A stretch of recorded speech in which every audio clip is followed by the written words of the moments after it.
A silent circle of ancient stones holds a secret hidden for thousands of years. The true story of Stonehenge is not just about the giant pillars you see in pictures, but about the smaller, mysterious bluestones at its heart. These rocks were dragged over 150 miles by prehistoric people, a journey so difficult it defies belief. In this video, you will learn the definitive answer to how and why this impossible feat was accomplished. We will follow the geological clues that pinpoint their exact origins, uncover the lost pathway they traveled, and reveal the spiritual beliefs that made them priceless. What drove our ancestors to move mountains for these particular stones? That inner horseshoe of bluestones is not a single type of rock, but a geological collection. They are primarily two distinct stones, spotted dolerite and rhyolite, each with its own unique story and appearance. Spotted dolerite is a remarkably hard, durable igneous rock. When freshly broken, it reveals a dark blue-gray surface speckled with pale crystals of feldspar, a pattern that gives it its name. This is a stone built to last, resistant to weathering over millennia. The rhyolite is different, often showing a more layered or banded structure with shades of blue, gray, and green. It is this very durability and distinct visual character that provides the first major clue. These were not just any rocks picked up from a nearby riverbed. They were chosen with purpose. Their geological identity is the key that would eventually unlock the secret of their origin, pointing investigators like a compass needle toward a very specific and distant corner of the landscape. So, if these stones are so foreign to Salisbury Plain, where did they come from? The search for their true home became one of the greatest detective stories in archaeology. These bluestones form a geological mosaic within the ancient circle. The name itself comes alive when the stones are wet with rain, their surfaces deepening to a distinct bluish-gray that must have shimmered under the prehistoric sun. They stand in stark contrast to the towering sarsens that frame them. Those outer giants are like local landlords, hewn from the chalk downs of Salisbury Plain itself.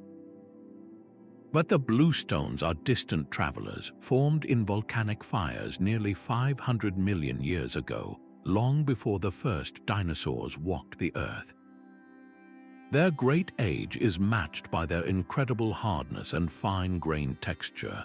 This unique composition made them ideal for the Stone Age artisans who worked them. Unlike the stubborn sarsen, which is notoriously difficult to shape, the bluestones could be patiently pecked and polished into smooth pillars using nothing more than other rocks and relentless effort. This workability was likely a vital reason they were chosen, but the most telling clue lies in their variety. Each type of bluestone, from the speckled dolerite to the banded rhyolite, carries a unique mineral fingerprint, a hidden barcode of its birthplace. The fact that this inner circle is built from a collection of different rocks, not a single type, suggests something profound. This was not a haphazard gathering of convenient stones. It was a deliberate assembly, a curated library of sacred geology. And to understand why, we must journey to the place where this collection began, a dramatic and ancient landscape far to the west. For decades, the search for the bluestone's origin led to one place, the Preseli Hills in West Wales. This remote and windswept landscape, rich in the same spotted dolerite found at Stonehenge, became the accepted answer. The Carn Goedog Ridge, with its dramatic outcrops of naturally columnar rock, seemed like a ready-made quarry, its stone pillars appearing almost pre-cut for the taking. The connection was compelling, a geological match over 150 miles away. But this was more than just a source of raw material. The Preseli Hills are a landscape dense with ancient power, dotted with Neolithic tombs and ceremonial enclosures that rival the age of Stonehenge itself. This was a sacred terrain, a place where the veil between worlds was thought to be thin. The stones quarried here were not mere building blocks. They were likely considered to be vessels of this sacred power, imbued with the spirit of the hills. Moving them to the Salisbury Plain, then, was not just a logistical operation. It may have been the ultimate act of pilgrimage, a way to physically transport a piece of a holy land to consecrate a new one. The journey would have been a monumental saga, but the proof that confirmed this incredible link is not written in history books. It is locked within the stone itself. The rocks themselves held the final proof. To confirm that the Bluestones came from the Preseli Hills, scientists turned to a precise field of study, petrology, which is simply the detailed study of rocks and their composition. In the early 20th century, a geologist named Herbert Thomas began this meticulous work. He took slivers of the Stonehenge bluestones, cutting them so thin that light could pass through them, and placed them under a microscope. He then compared these samples to rocks collected from the Welsh hillsides. What he saw was a perfect geological match. The distinctive spotted pattern in the dolerite, created as the mineral feldspar within the rock slowly altered over eons, was identical. It was like finding two pieces of the same unique pottery, shattered and separated by a vast distance. Modern science has taken this initial discovery to an astonishing new level. Today, researchers use techniques with complex names like X-ray fluorescence and inductively coupled plasma mass spectrometry. In simple terms, these are incredibly sensitive methods that can measure the exact chemical makeup of a rock. They detect not just the main ingredients, but the tiniest trace elements and the specific ratios of different atomic variants, known as isotopes. This intricate chemical profile acts like a rock's unique DNA, a fingerprint that cannot be forged. This level of precision has done more than just confirm Wales as the source. It has allowed scientists to pinpoint the very outcrops where individual stones were quarried. One such place is a rocky hillside called Carn Goedog. We can now stand on that exact spot and know, with scientific certainty, that this is where Neolithic workers used fire and stone hammers to painstakingly pry a multi-ton pillar from the earth, a pillar that would one day stand in the center of Stonehenge. This geological evidence is the unshakable foundation of the story, but it immediately presents a new and even more daunting puzzle. How do you move a mountain, one stone at a time, across 150 miles of rugged, prehistoric Britain? Moving a 4-ton stone across 150 miles of wilderness seems almost impossible.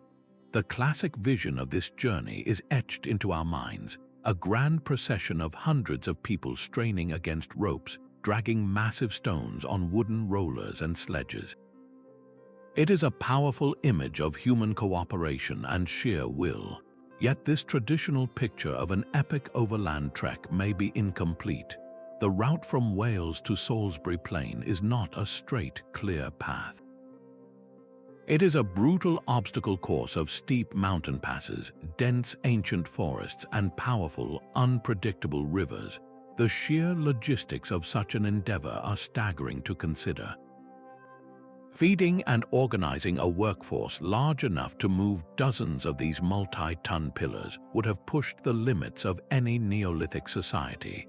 Modern experiments have proven that moving a single bluestone on a sledge is physically possible with enough people and effort.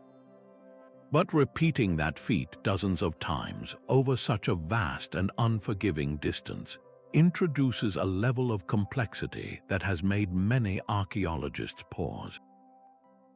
Could there be another explanation, one where nature itself did the hardest part of the work? This question has given rise to a compelling and controversial alternative, the glacial transport theory. It proposes that the great ice sheets of the last ice age acted as a natural conveyor belt. According to this idea, the bluestones were not quarried by human hands in Wales at all. Instead, they were plucked from their native bedrock by advancing glaciers, carried eastward embedded within the ice, and then deposited as scattered erratics across the landscape when the glaciers eventually melted back. In this scenario, the builders of Stonehenge would not have needed to travel to Wales. They would have simply found these extraordinary foreign stones waiting for them much closer to home, gifts left behind by a retreating ice age. This hypothesis fundamentally reframes the story from a deliberate pilgrimage to a story of opportunistic discovery. But is there any solid evidence that a glacier ever reached far enough south to deliver these stones to Salisbury Plain? The great ice sheets of the past present a powerful alternative to the story of human transport. During a period of intense cold known as the Anglian glaciation, around 450,000 years ago, colossal glaciers advanced from the Welsh highlands. Imagine these rivers of ice, miles thick, grinding slowly and inexorably across the landscape.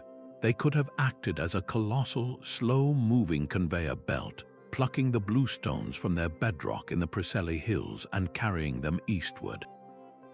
This immense force would have pushed across what is now the Bristol Channel, depositing its rocky cargo as scattered glacial erratics across the chalk downs of Wiltshire, potentially within easy reach of the future Stonehenge builders. Those who support this idea point to some compelling circumstantial evidence. If Neolithic people had indeed dragged 80 giant stones over 150 miles, you would expect to find other monuments, or at least broken fragments, marking that sacred highway. Yet the route is strangely silent. There are no other major bluestone circles or structures along the way. Furthermore, the bluestones at Stonehenge are not a uniform set from one or two quarries. They are a jumbled geological collection, including types of rock that are not found in the main Preseli quarries. This mixed bag is exactly what you would expect from a glacier, which scrapes up and mingles different rocks from a wide area, rather than the selective, deliberate gathering of human hands. If the glacial theory is correct, it completely rewrites the opening chapter of Stonehenge's story. The superhuman journey vanishes. Instead of a monumental pilgrimage to a sacred Welsh mountain, the achievement becomes one of discovery and selection. The builders would have found these unique, non-local stones already lying on their doorstep, gifts from a vanished ice age. This raises a profound and different kind of question. Why would they choose these particular erratic boulders, scattered randomly by nature, a ND Chinese letter them with such immense spiritual significance that they became the heart of their greatest temple? The mystery then shifts from a feat of logistics to a puzzle of belief. Yet for all its elegant simplicity, the glacial erratic theory is built on shaky ground. The most significant flaw is a matter of simple geography and ice flow. While glaciers did indeed cover much of Britain, the evidence suggests the main ice sheet stopped well short of the Salisbury Plain. The powerful ice stream that flowed from Wales likely pushed down the Irish Sea, not directly east across the Bristol Channel.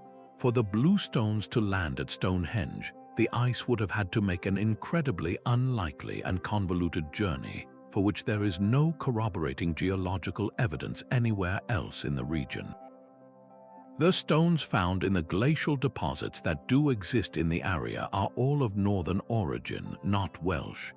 This leaves the human journey, as unimaginable as it seems, as the only explanation that fits the precise geological and archaeological facts. And that realization forces us to confront the true scale of that endeavor, a journey that was far more than just a long walk with a heavy burden. The stone tools and charcoal from those Welsh quarries speak with a clear voice across 5,000 years. At Carn Goedog and Craig Rose Y Felin, archaeologists have uncovered more than just scattered artifacts. They found the very blueprint of the operation.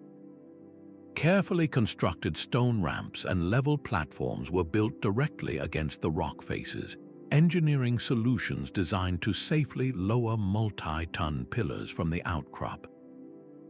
The charcoal from the workers' campfires preserved in the soil has been dated to around 3000 BC. This timeline is crucial because it matches exactly the period when the first bluestones were being set into place at Stonehenge. It is a synchronous moment in two distant locations, a direct link between the quarry and the final monument. This is not the kind of evidence left by a passing glacier. It is the unmistakable signature of organized, purposeful human labor. The geological evidence adds another layer of certainty. The specific type of rhyolite used for some of the Stonehenge pillars has been chemically traced back to one single, narrow outcrop at Craig Rose Y Felin. A glacier might scatter a variety of rocks from a broad area, but it is incredibly unlikely to pick up stones from such a precise, localized spot and deposit them all in one place 240 kilometers away. The combination of quarrying technology and pinpoint geological sourcing creates an undeniable narrative. This was a coordinated project of breathtaking scale, driven by a society with a unified vision. Accepting this reality forces us to confront the most difficult question of all. How did a Stone Age culture without wheels or metal move 80 massive stones across a landscape of mountains, rivers, and forests?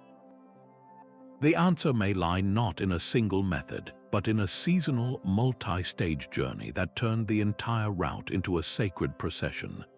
So we are left with a journey of 150 miles and a question of sheer practicality. The method of transporting these multi-ton stones remains one of history's great engineering puzzles, a problem that would challenge modern engineers even with their advanced tools. The most widely accepted hypothesis is a hybrid solution, a brilliant combination of land and water routes that turned an impossible overland trek into a manageable, though still monumental, series of stages. Picture the first leg of this journey. After a stone was successfully extracted from its rocky bed in the Preseli Hills, it was likely maneuvered onto a massive wooden sledge. This was not a simple sled. Think of it as a heavy-duty platform carefully crafted from solid tree trunks, its runners smoothed and polished. To reduce the immense friction, the runners would have been greased with animal fat, a precious commodity that turned a sticky drag into a slippery glide. And beneath this greased sledge, a team of workers would have constantly laid down a track of logs, rolling the colossal weight forward, then rushing the logs from the back to the front in a continuous, laborious cycle. This operation would have required a massive, coordinated workforce, perhaps hundreds of people, all pulling in unison on thick ropes made of braided leather or plant fibers. The sound alone would have been incredible, a chorus of shouted commands, the groaning of wood under immense strain, and the steady rumble of stone moving inch by inch across the land. But the true innovation may have come when they reached the water. Some theorists suggest that after the initial land haul, the stones were loaded onto rafts or barges for a coastal and river voyage. Imagine these sturdy vessels, each carrying a single bluestone as its precious cargo, being sailed or paddled along the Welsh coast. They would have then ventured into the mouth of the Bristol Avon River, navigating its currents upstream. From there, they could have traveled along the River Wylye, a waterway that brings them remarkably close within just a few miles of the Salisbury Plain. This riverine highway would have drastically reduced the need for the most grueling overland pulling. Others propose an even more daring and perilous route, a direct crossing of the open sea of the Bristol Channel. The construction of such watercraft, capable of weathering swells and carrying multi-ton stones without capsizing, would itself be a remarkable feat of Neolithic woodworking, requiring a deep understanding of buoyancy and structure. This entire operation was not just about brute force. It was a symphony of sophisticated knowledge. It required an intimate understanding of logistics, organizing food and shelter for a large mobile workforce over many months. It demanded a keen observation of seasonal weather patterns, knowing when the rivers were high enough for passage and when the seas were calm enough to risk a crossing. It relied on expert group dynamics, maintaining morale and coordination among hundreds of people working toward a single, distant goal. The sheer success of this endeavor speaks volumes about the social structure and technical prowess of these early societies. They were not primitive hunter-gatherers. They were master organizers, skilled engineers, and intrepid navigators, and this realization makes the final question even more compelling.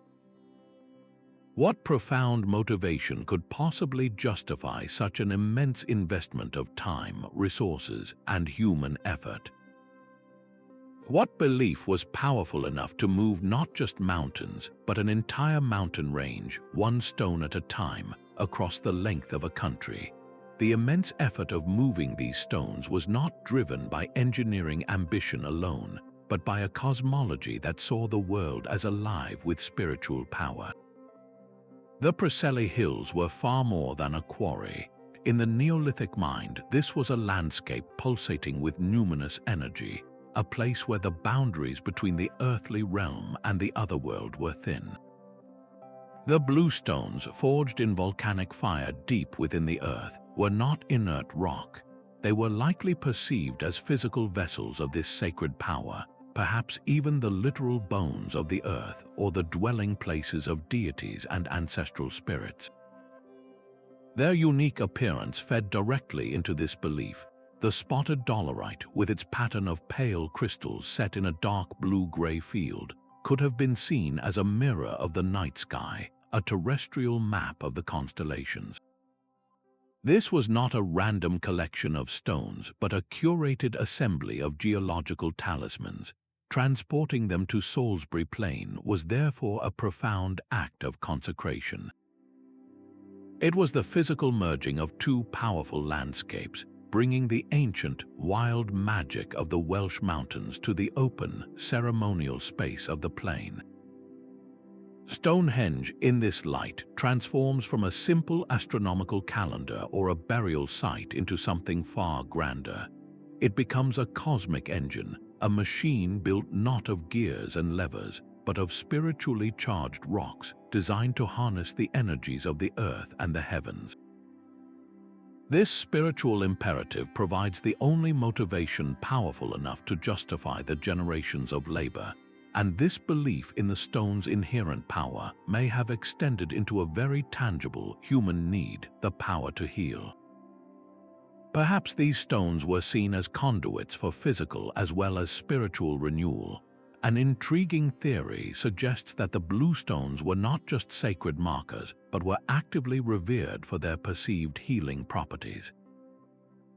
This idea finds a surprising echo in the folklore of the Preseli region itself, where certain springs and standing stones were long associated with curative powers for both body and soul. The stones themselves possess a unique physical property that could have fueled such beliefs.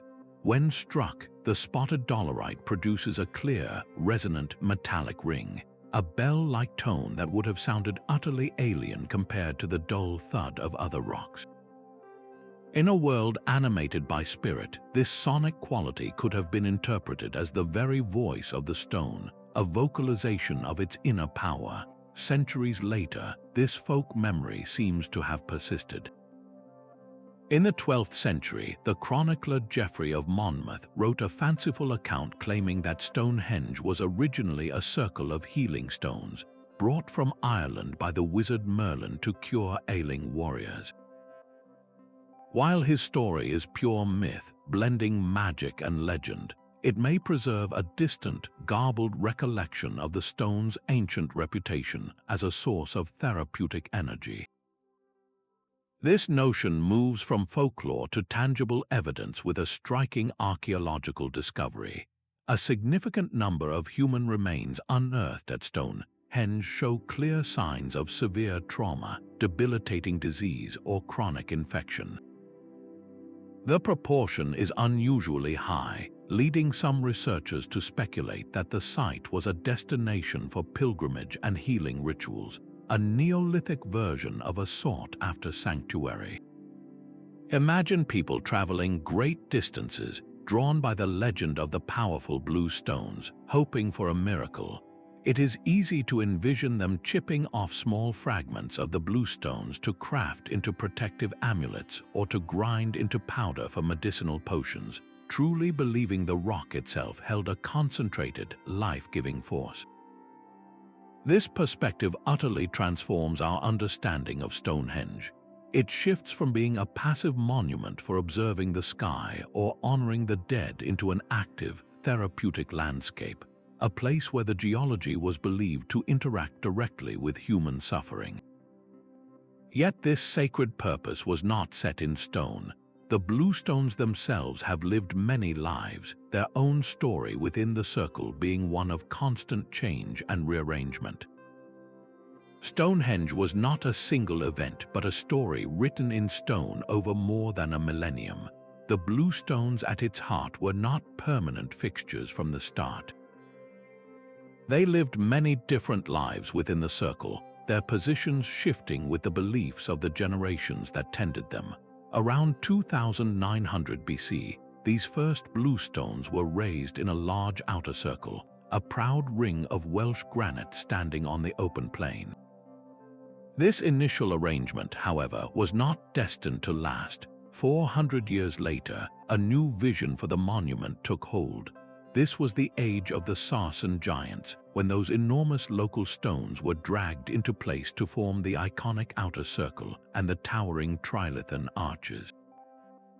In this grand new design, the Bluestones were taken down and completely rearranged. They were moved inward, reconfigured into the intimate horseshoe and inner circle that visitors see today.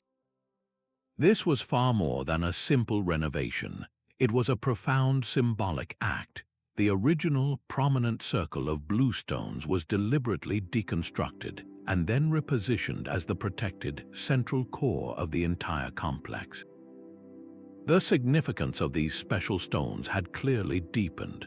Their new placement at the very heart of the monument, framed by the massive Sarsens, suggests they were being given even greater reverence. The effort invested in them did not stop with their move. Some of these bluestone pillars were painstakingly worked with stone mauls, their surfaces shaped and smoothed to create lintels, implying they were now part of a more refined and architecturally sophisticated scheme. This was a continued, generations-long investment in their form, yet this story of reverence has a curious, darker side. Archaeological evidence reveals that not all the Bluestones made it into this final configuration. Some were removed entirely and deliberately smashed into fragments. These broken pieces appear to have been carried away from the site, perhaps as sacred relics or powerful talismans. People were chipping off pieces of the living monument, taking a bit of its perceived power home with them. This life cycle, from initial erection to dismantling, rearrangement, and even fragmentation, reveals a crucial truth. Stonehenge was not a static museum piece completed by one group of people. It was a dynamic, living ritual complex, constantly being remade and reinterpreted. The stones themselves were active participants in a spiritual dialogue that spanned countless generations. Their changing positions whisper of evolving ideas, of old gods giving way to new, and of a society forever seeking a closer connection to the forces that shaped their world. This immense logistical operation reveals a Britain far more connected than we once believed. The successful transport of 80 Bluestones across 150 miles was not the project of a single, isolated tribe. It was a continent-spanning enterprise that required the coordinated effort of numerous communities, from the expert quarrymen in the Welsh Highlands to the route scouts, sledge teams, and receiving parties on the Salisbury Plain. Such a feat implies the existence of a sophisticated and pre-established network of trade and communication, a social web stretching across the entire length of southern Britain. This was not a one-off event. It required a shared language of cooperation, a system of negotiation, and a deep level of trust between distant groups. The project itself may have served to cement these alliances, transforming a loose network into a unified cultural force. The shared, monumental goal of building Stonehenge would have created a powerful collective identity, binding people together under a common spiritual vision. This level of organization also hints at a previously underestimated social hierarchy.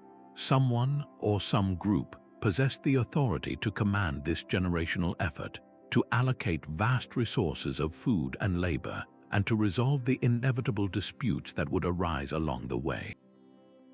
The stones are a testament to the power of a nascent elite, leaders who could inspire or compel such a breathtaking display of communal will. This exchange was not merely about moving rocks. These well-traveled routes became the information superhighways of their day. Along with the stones came a flow of new ideas, innovative technologies in tool making and construction, and even genetic material as people moved and intermingled. The Bluestones are the most durable artifacts of this ancient connectivity, proving that Neolithic Britain was not a land of isolated, insular villages. It was a dynamic landscape of interacting communities, sharing a common cultural and spiritual framework that made a project like Stonehenge not just possible but imperative. The modern quest to understand this network has been utterly transformed by a new wave of scientific detection, moving the investigation from the hillsides and into the laboratory. The quiet fields around Stonehenge now hum with the silent energy of advanced technology. Ground-penetrating radar sends invisible pulses deep into the earth, painting a picture of what lies beneath without a single shovel breaking the soil. This technology reveals ghostly impressions, the empty sockets where other bluestones once stood in arrangements long since lost. These are the blueprints of the monument's first drafts, showing a design that was constantly evolving. From the sky, LiDAR, which is essentially laser scanning from an aircraft, strips away the modern vegetation to expose the ancient ground. It unveils the entire ceremonial landscape in stunning detail, showing the long processional avenue that leads to the river and the massive, enigmatic earthwork known as the cursus.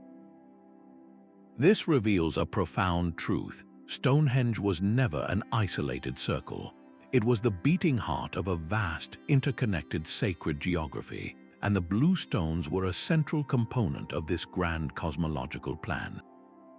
Even the surfaces of the stones themselves are being read like ancient texts. High-resolution laser scanners detect microscopic carvings and polishing marks, patterns of wear from thousands of hands touching the same spot over centuries. This tells a story not just of construction, but of ritual and reverence. We can see the precise techniques used to shape the pillars and trace the paths where generations of pilgrims wore smooth the stone with their presence. This non-invasive approach is a form of technological time travel, allowing us to uncover secrets while preserving the site's integrity for the future.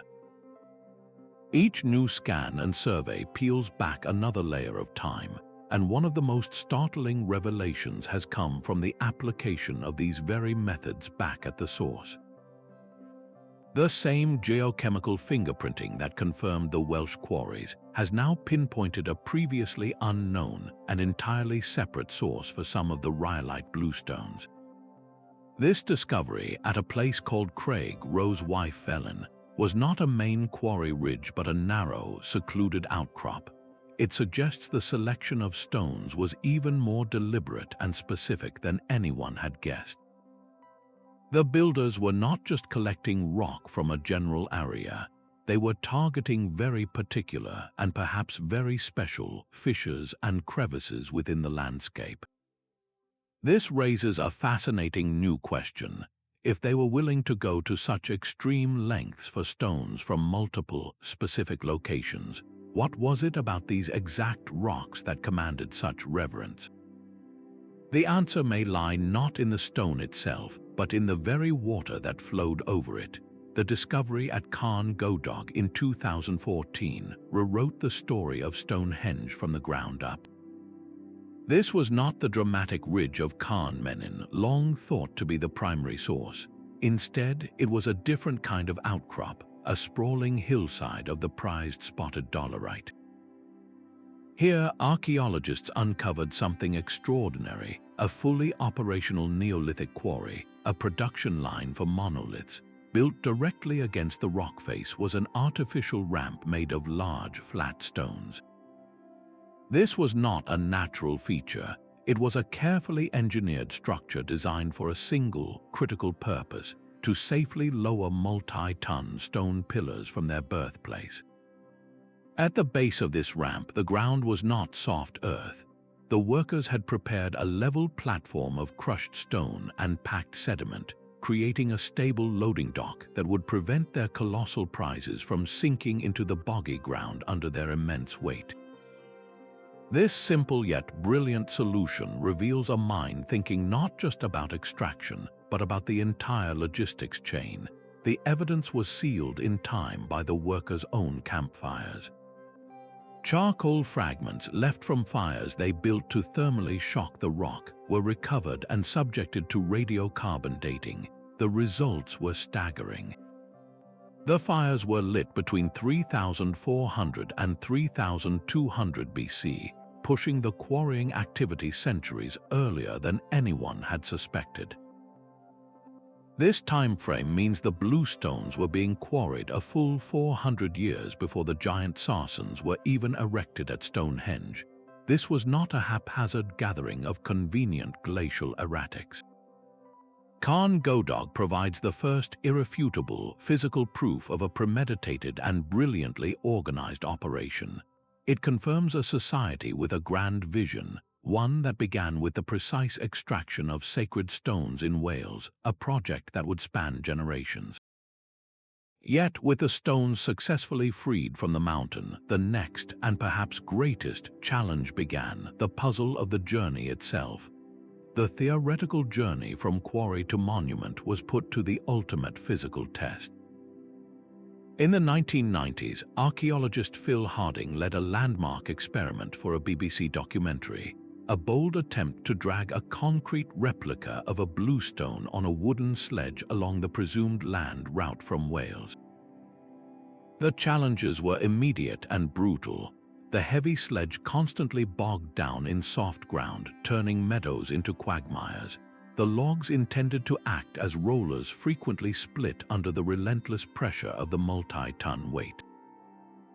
Simply managing the large team of volunteers, ensuring everyone pulled in unison without tangling the ropes, proved to be a logistical nightmare in itself. While the team ultimately proved that moving the stone was physically achievable with a determined group, the experiment served as a stark, visceral lesson.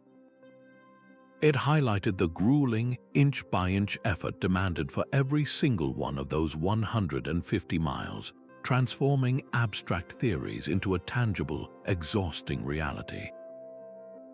This focus on brute force land haul has since been complemented by investigations into a more elegant solution. More recent experimental projects have shifted their attention to the water, constructing and sailing large boats based on Neolithic designs, built from bundles of reeds or hollowed-out logs. These trials revealed that while navigating rivers and coastal waters with a stone cargo was inherently risky, it could have been dramatically more efficient. A sturdy vessel could harness the natural power of river currents and coastal winds, drastically reducing the need for human muscle over the most difficult terrain. Imagine such a craft, a long, low silhouette on the water, its crew paddling steadily as their sacred cargo rests amidships, carried by the flow of the river itself. These reenactments, for all their modern simplifications, do something profound. They breathe life into the numbers and maps, allowing us to feel a faint echo of the Bluestones' epic voyage. They transform the story from a mere engineering puzzle into a saga of human grit and ingenuity. This was not just a transport operation. The sheer duration and shared hardship of the journey, spanning months or even years, would have imbued the stones with even greater significance. Each mile traveled, each river crossed, added to their legend, making the final act of raising them at Stonehenge the triumphant climax of a sacred pilgrimage. This journey was far more than a simple transport operation. Every stage of moving the Bluestones, from the moment a pillar was pried from the Welsh rock to its final placement on the plain, was likely steeped in profound ritual.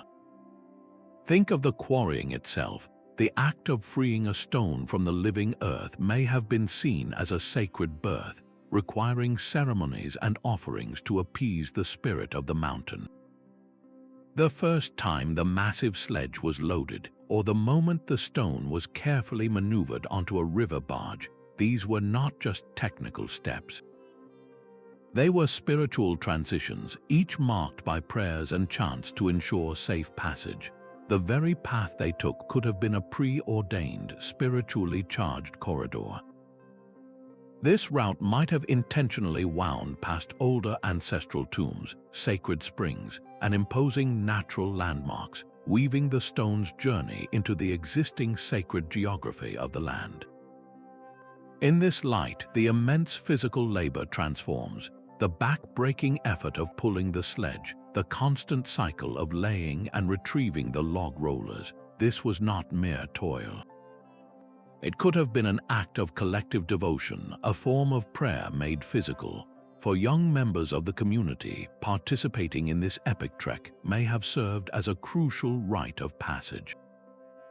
Proving one's strength and endurance on the journey could have been the very test that cemented one's place as an adult within the tribe. This ritual perspective completely reframes the entire endeavor. The Bluestones were not passive cargo. They were pilgrim stones on a sacred migration, active participants in a living procession.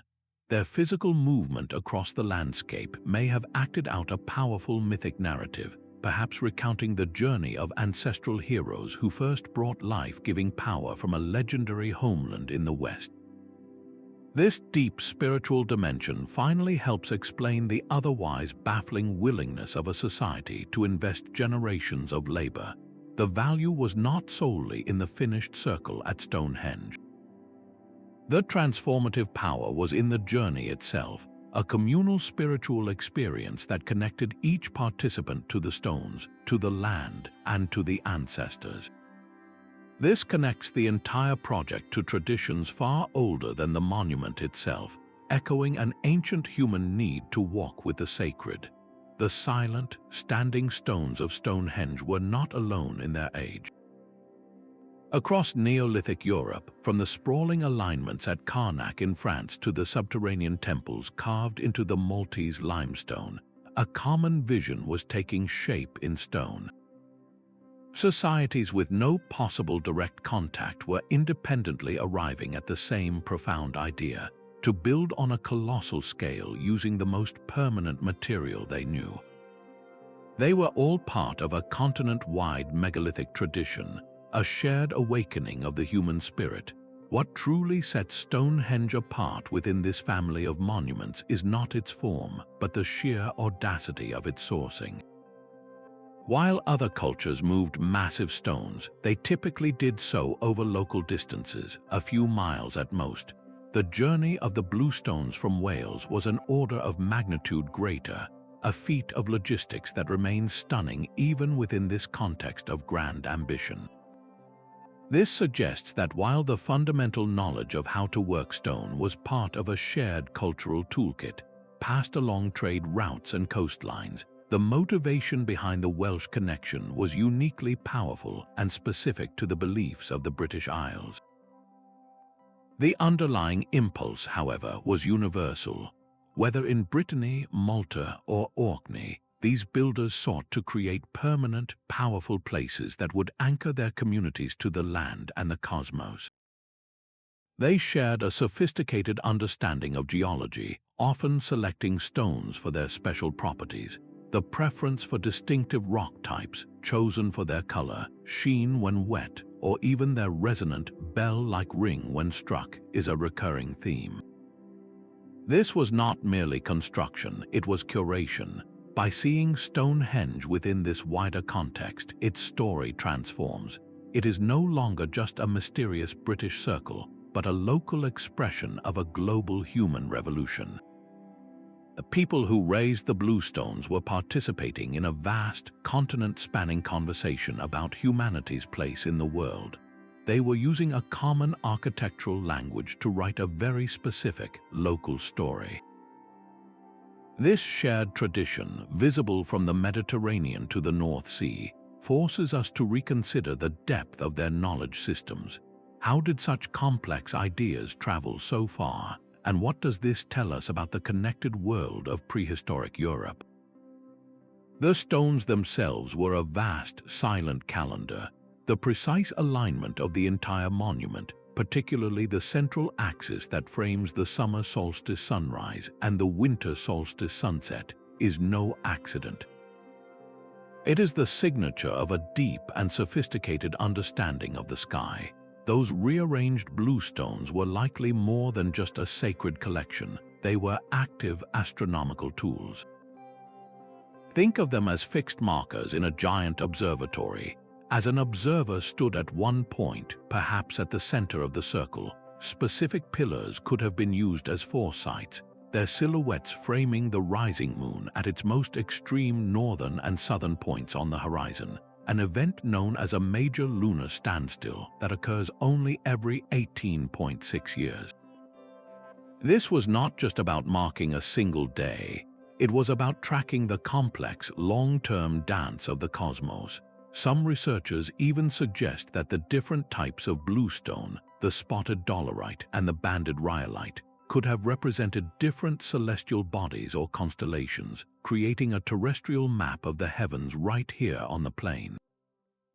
This knowledge was the fabric of their society.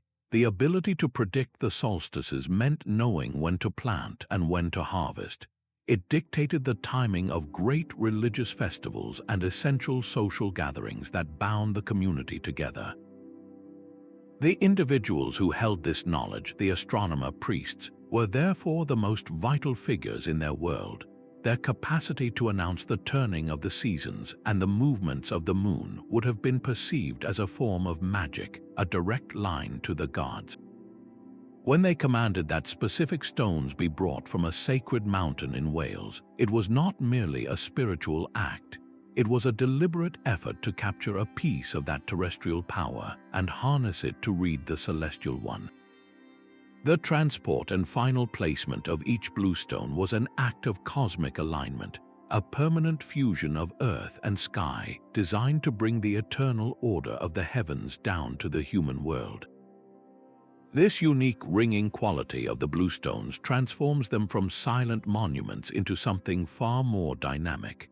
While the massive sarsen stones answer a strike with a dull, heavy thud, the spotted dolerite sings back with a clear, bell-like chime, a resonant metallic ring that hangs in the air. This was no trivial difference in a world alive with spirit. In a culture without written language, where oral tradition and sensory experience were paramount, sound itself was a potent medium of power. The voice of the stone would have been interpreted as its animating spirit, a direct communication from the other world. It is easy to envision a ritual specialist moving through the circle, striking specific pillars in a deliberate sequence. Each impact would release a unique tone, creating a rhythmic, percussive melody that reverberated through the very bones of the participants. These stones were likely used as lithophones, a term for ancient musical instruments made of rock. The entire space would have become a vast, open-air sound chamber. Modern acoustic studies at the site have revealed something extraordinary. The arrangement of the stones creates complex echo patterns and sound distortions. A whisper spoken at the center can be heard clearly at the periphery, while sounds from outside the circle become muffled and strange. This controlled sonic environment would have profoundly disoriented and mesmerized anyone inside, separating the sacred space from the ordinary world outside its bounds. The combined effect of the towering stones, the celestial alignments, and this immersive soundscape could have easily induced altered states of consciousness. The ringing of the Bluestones might have been believed to call upon ancestral spirits, to drive away malevolent forces, or to open a gateway for communication with the gods. This auditory dimension adds a crucial layer to our understanding. Stonehenge was not merely a temple to be seen. It was an experience to be heard and felt, a multi-sensory ritual where the very stones themselves were active, vocal participants in the ceremony. The quiet bank of the River Avon held a secret for 5,000 years. Just over a mile from the main Stonehenge complex, archaeologists uncovered the ghost of another circle, a ring of empty sockets cut into the chalk.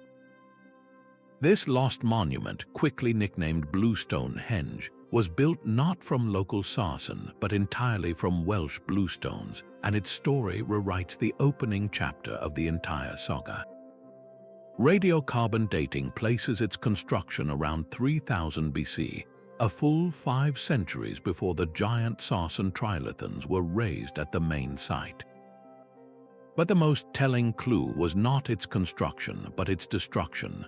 Around 2500 BC, the stones of this riverside circle were deliberately taken down, their sockets carefully filled in. The evidence strongly suggests they did not travel far. These very bluestones were likely transported the short distance to Stonehenge and incorporated into its new, evolving design. This discovery shatters the idea of a single master plan. Instead, we see a dynamic, living tradition. The Bluestones were not created for the Stonehenge we know. They had a prior life, a separate purpose along the riverbank. The location of Bluestonehenge is profoundly significant. It stood at the very end of the processional avenue that leads from the River Avon to Stonehenge itself. This positions it as a crucial gateway, the final preparatory stage in a long ceremonial journey. Pilgrims arriving by boat would have first gathered at this bluestone circle, perhaps performing rituals of purification or making offerings before beginning their walk up the avenue to the main event. Analysis of the site revealed a large number of cremated human remains, suggesting it also served as a cemetery, a place of the ancestors. So these stones, before they became the astronomical heart of Stonehenge, were intimately connected with death, water, and transition. They guarded the threshold between the world of the living and the world of the spirits. Their later move to the center of Stonehenge was not a simple upgrade.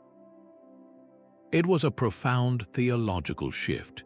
It physically merged the power of the ancestors and the sacred river with the cosmic power of the sun and moon tracked by the larger monument. The stones themselves were not being recycled. Their sacred essence was being amplified, their purpose elevated within a grander spiritual vision. This repurposing over centuries reveals something fundamental about Neolithic belief. The value of the Bluestones was not fixed but fluid, evolving with the beliefs of each generation. They were so deeply sacred that they were deemed worthy of this monumental effort not once but twice. Their journey was even longer than we thought, spanning not just miles but multiple monuments and meanings. The story of the Bluestones grows even more complex as we look beyond the Preseli Hills. While the main quarries at Carn Goedog and Craig Rose Wife, Ellen supplied the majority of the stones. They may not have been the only sources. A handful of the rhyolite and sandstone pillars at Stonehenge have subtle geological differences that do not perfectly match these primary sites. Some geologists propose that these outliers were gathered from other, smaller outcrops scattered throughout Wales, perhaps even from locations north of the main Preseli Range. This suggests the builders were not solely focused on one sacred mountain, but were selectively collecting specific types of stone from a broader, yet still localized geological province. Each new type of rock added to the collection could have represented a different spiritual power or ancestral connection, making the final assembly at Stonehenge a truly comprehensive gathering of sacred earth. The deepest mystery, however, lies with one particular stone. Towering within the inner horseshoe is the so-called altar stone, a massive slab of green sandstone that stands apart from all the others. Its fine-grained, micaceous composition gives it a distinctive sheen, and it is significantly larger than the typical bluestone. For over a century, geologists have tried to pinpoint its origin, yet it remains a geological orphan. It does not match any known outcrop in West Wales. This single fact shatters the idea of a simple, direct supply line from Preseli to Salisbury Plain. The search for its home has led investigators on a wild trail across Britain. Some proposals point to rock formations in the Scottish borders, hundreds of miles to the north.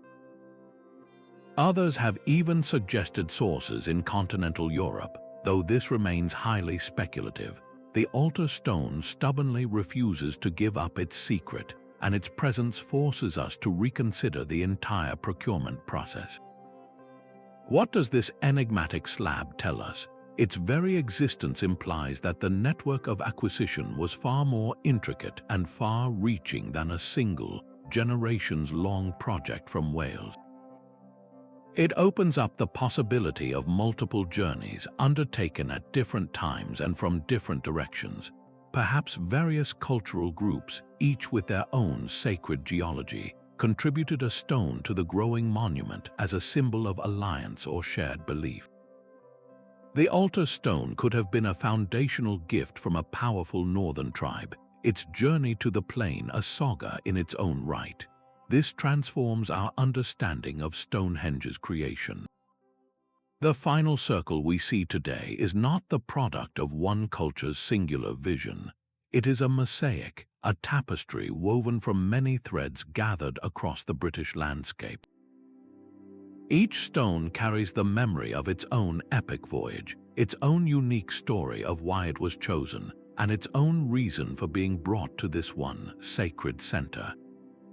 These silent stone witnesses hold more than just geological secrets. Locked in the earth around them is a detailed diary of a lost world, a record of the very environment the builders inhabited. While we marvel at the stones themselves, scientists have turned to the microscopic evidence clinging to them, the pollen and soil from the Welsh quarries. This analysis reveals a startling transformation. 5,000 years ago, the Preseli Hills were not the open, windswept moors we see today. They were likely covered in dense, ancient woodland. This single fact reframes the entire initial phase of the operation. Before a single hammer struck rock, the first monumental task would have been to clear the forest. Generations of workers would have needed to fell trees, not just to create space for the quarry camps, but to open pathways wide enough to drag multi-ton pillars through the rugged terrain. The stones themselves were born from a world of deep shade and tangled roots, a landscape that had to be fundamentally reshaped by human hands before their journey could even begin. This environmental record continues at the journey's end. When archaeologists excavate the empty stone sockets at Stonehenge, they do more than just measure the holes. They meticulously sift through the accumulated sediments, searching for the tiniest of time capsules. The shells of land snails preserved for millennia are particularly telling. Different species of snail thrive in specific environments. The discovery of shells from shade-loving species suggests that in the earliest phases, the area around Stonehenge was also lightly wooded or covered in scrub. Later, the snail record shifts. Species that prefer open, grassy grassland begin to dominate. This signals a dramatic change. The land was being deliberately cleared and maintained as open pasture, perhaps to accommodate the vast gatherings of people and the clear sight lines needed for astronomical observation. Even the remains of beetles trapped in the soil tell a story. Certain beetles are attracted to decaying timber and dung, offering clues about the presence of livestock and the waste left by large, temporary populations during construction festivals. The bluestones, as immovable anchors in this landscape, became perfect collection points for this environmental data. By studying the micro-world in their immediate shadow, we can reconstruct the climate, the vegetation, and the very smell of the air. We see a society that was already a powerful force of landscape management, actively engineering their environment to suit their grand spiritual and social ambitions. The building of Stonehenge was not an event that happened to a passive landscape. It was the culmination of a long, deliberate process of shaping the world, from the wooded hills of Wales to the newly opened plain of Salisbury. This evidence paints a picture of a people deeply connected to their land, yet unafraid to transform it on a colossal scale. That magnetic pull felt by the Neolithic pilgrims did not fade with the closing of the Stone Age. Long after the last bluestone was set into place, Stonehenge continued to draw people to its center. In the Bronze Age, the surrounding landscape became one of the most densely populated burial grounds in Britain, with countless round barrows clustering around the monument like a celestial audience. These chieftains and revered individuals were laid to rest in the permanent shadow of the stones, seeking to share in their eternal power. Even the arrival of the Romans with their own pantheon of gods did not break this spell. Roman Britons traveled to the site as tourists and pilgrims, leaving behind offerings of coins and finely crafted pottery, a quiet acknowledgement that this place held a unique and ancient authority that commanded respect across cultures. The stones had witnessed the rise and fall of entire worldviews, yet their silent presence remained a constant focal point for veneration. This enduring legacy was powerfully shaped by the pen of a medieval chronicler. In the 12th century, Geoffrey of Monmouth composed his History of the Kings of Britain, a work blending scant fact with rich legend. It was Geoffrey who first wove the tale of the wizard Merlin magically transporting the stones from Ireland, a story that, while pure fantasy, cemented Stonehenge's place in the emerging national mythology. He specifically attributed healing properties to the stones, echoing a folk memory that had likely persisted for millennia. Geoffrey's narrative, fantastical as it was, served a crucial purpose. It ensured that the mystery of Stonehenge would be passed down through the centuries, transforming it from a local wonder into an icon of British heritage. His words created a bridge between the prehistoric past and the recorded history of the nation, ensuring the stones would never be forgotten. In our own time, the Bluestones have found a new kind of life, captivating the modern imagination in two distinct ways. For scientists, they are the ultimate cold case, a geological puzzle that demands the most advanced tools of forensic analysis. Each new core sample scanned with a laser, each microscopic examination of quarry soil, is part of a relentless drive for empirical truth. Yet simultaneously, these same stones have become powerful symbols for spiritual seekers and artists. They stand as a testament to a lost harmony between humanity and the earth, inspiring everything from poetry and paintings to gatherings of modern druids who celebrate the solstice within the circle.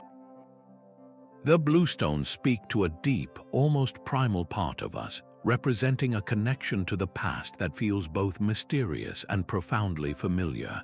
Ultimately, the journey of the Bluestones is far from over. Their story is not a closed book resting on a shelf, but a living narrative that is continuously being rewritten. Every geochemical analysis, every ground-penetrating radar survey of the surrounding plain adds a new sentence, a new paragraph to their epic. They are a permanent reminder of the breathtaking capabilities of our ancestors, people without metal or wheels who nevertheless achieved the seemingly impossible. But more than that, they are a testament to an enduring human desire to reach beyond the mundane, to connect with the cosmos, the earth, and the generations that came before. The silent, blue-gray pillars of Stonehenge ask us a perpetual question, not just about how they came to be, but about why humanity feels such a powerful need to build, to seek, and to believe. Our quest to understand them is a journey we are still on, a shared exploration that stretches from the ancient quarries of Wales right into the heart of our own curiosity. Even with all our discoveries, the Bluestones guard their deepest secrets. We know where they came from and how they might have traveled, but the fundamental question of why still hangs in the air. Why were these specific outcrops at Carn Goedog and Craig Rose Felon chosen when other sources of the same rock were available nearby? Was there something uniquely powerful about those exact fissures, some quality visible only to the Neolithic eye, that marked them as the most sacred of sources? The route itself is another ghost. While we can trace a logical path on a map, the actual journey left almost no physical trace. Where are the campsites, the broken sledges, the discarded tools that would mark this sacred highway across Britain? Finding a single piece of evidence, a solitary bluestone chip embedded in the soil along the presumed route, would be a discovery of monumental importance. And then there is the great outlier, the altar stone. Its unknown origin is a persistent thorn in the side of any neat theory. This massive slab of green sandstone does not fit the Welsh narrative, pointing instead to a different, more distant landscape and a potentially even more complex story of alliance and acquisition. The search for its home continues to send geologists on a wild chase across the country. The investigation is far from over. Future research will deploy even more precise tools. Imagine geologists using refined chemical fingerprinting to pinpoint the origin of every last stone fragment, even the tiny ones found in the soil. Underwater archaeologists may one day scan the riverbeds and seafloors along the proposed water route, searching for the drowned remains of a Neolithic raft or a stone lost during a perilous crossing.